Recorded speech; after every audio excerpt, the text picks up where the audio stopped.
Good morning, everyone, and thank you so much for waking up with us here at Live Now from Fox on this Monday, November 24th. My name is Carel, Lajara. I'll be with you throughout the next several hours as we continue to follow all of the breaking news developments from the last several days and overnight. Also going to be showcasing live events and live looks from around the world. We're going to start, though, with this live image of the White House over in Washington, D.C. as we continue to keep track of the peace talks that happened over the weekend between Ukrainian and U.S. officials. They did meet in Geneva. Now, both of those officials saying that they have made progress toward ending the Russia-Ukraine war, but provided scant details after discussing the American proposal to achieve peace that has sparked concerns among many of Washington's European allies that the plan is too conciliatory to Moscow. U.S. Secretary of State Marco Rubio said the high-stakes talks were, quote, very worthwhile and constituted the most productive day in a very long time. I want to also reference this, a social media post from President Trump. He posted this via Truth Social. He said, quote, is it really possible that big progress is being made in peace talks between Russia and Ukraine? Don't believe it until you see it, but something good just may be happening. God bless America. Joining us now to talk about this even further is Ivana Stradner with the Foundation for the Defense of Democracies. Ivana, good to see you. So good to see you. Thank you. So let's just start with that social media post by President Trump. Is it possible that progress was actually made? What do we know about the talks from the last couple of days? So first thing, the 28-point talk that was leaked really showed a very, very negative pattern that was actually just giving Putin what he wanted to have. And that was a typical Russian intelligence dream come true, because they would use that to put a ball in Zelensky's court. Basically, these were all Russian talking points, whether it was the question related to seizing the territory, the question of not joining NATO, whether it was the question of more economic ties and lifting sanctions on Russia. This was really not a good agreement. Then, of course, Europeans decided to join the effort because they understand very well that this war will not stop at Ukraine. And they decided to also draft a counter-proposal and to offer a little bit different view, whether it was the question of sovereignty, whether it was the question of NATO, because a lot of people, a lot of leaders in Europe, especially, the closer you are to Russia, the better you understand why the war in Ukraine matters to Russia, the more they were risk tolerant. And that's precisely why I see some things moving in the right direction. Of course, Carol, this is too early to talk about whether this is going to result in peace, because we have to understand that Putin is not willing to negotiate in good faith. Let me put things in a context and to zoom out, because this is extremely important. Russian economy is not doing well. And by the end of 2026, actually, it's going to be really, really, really bad. And Putin will have to make very difficult choices.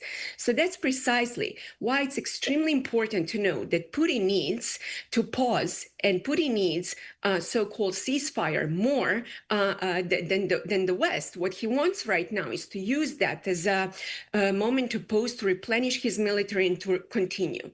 So that's precisely why President Trump understands why he also needs to get tough, on Putin. He already tried to give Putin what he wanted to have in terms of negotiations, etc., back for the past several months. And every time when we wanted to try to negotiate with Russia, Putin would always give us, to put in quotation mark, a gift by launching even more weapons. Well, with friends like Putin, we do not need enemies. And that's precisely why we have to understand that we should not fall for those tricks.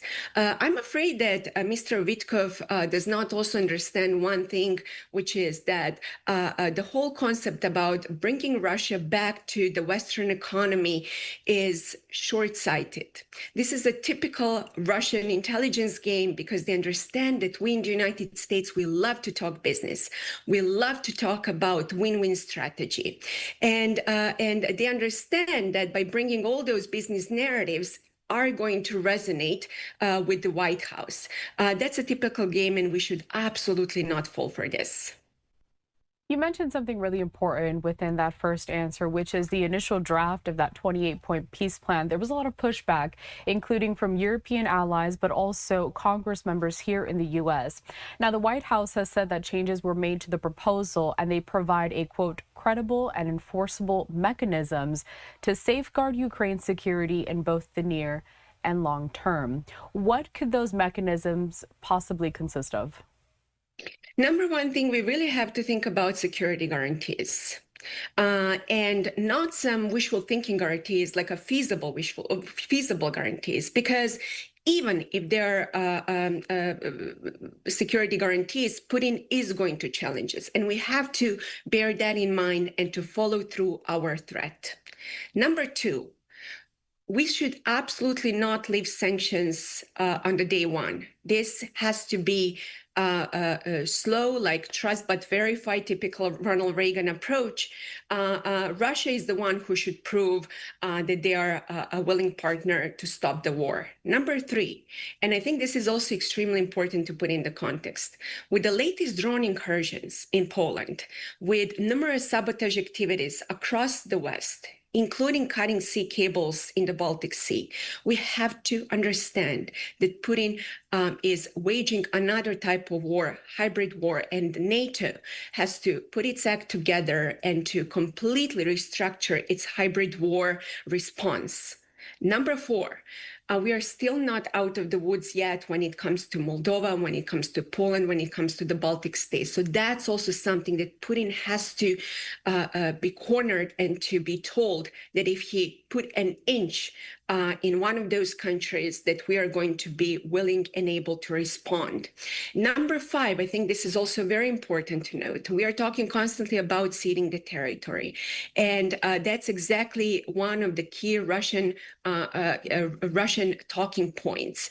Zelenskyy, that's exactly to put Zelenskyy in a very bad situation. So he has to defend himself in front of his own people. It's a very uncomfortable situation. And finally, the whole concept about NATO expansion, how Russia wants to portray, it's a typical propaganda. Russia never, ever feared NATO closer to its own territory. As a matter of fact, NATO was absolutely never involved in any nefarious activities over there. That's a typical Russian point, just to make sure that all those countries closer to Russia are not aligned and closer to the West, because that's also looks bad for the Russian people inside, because they're just looking how all those neighboring countries are actually thriving. So that should not be removed from negotiation table, because Putin is not the one who is in a position to negotiate. And Carol, if I may just add one more thing, which is very important. One thing that I'm really impressed by President Trump is that he's not falling for Russian nuclear threats, unlike the Biden administration. Putin is going to continue with his typical nuclear threats, and President Trump should absolutely continue with his former mocking the government of Russia, and putting and threatening with nuclear submarines and testing nukes, because that's something that unfortunately still resonates with a lot of policymakers in the West thinking about that Armageddon scenario. So there are still ways that we can put Russia in the defensive, but we also have to put in the context that this war, it's not only about Russia. This is how Russia, China, Iran, and North Korea are working together to undermine the West. I want to shift gears a little bit here and talk about the contributions from several European countries. I'm going to put up this, a social media post from President Zelenskyy. I'm not going to read it in full. It's quite lengthy, but he starts off by saying, "The Parliamentary Summit of the International Crimea Platform, I address the participants and urge them, do not stay silent, do not be passive observers of history, be participants.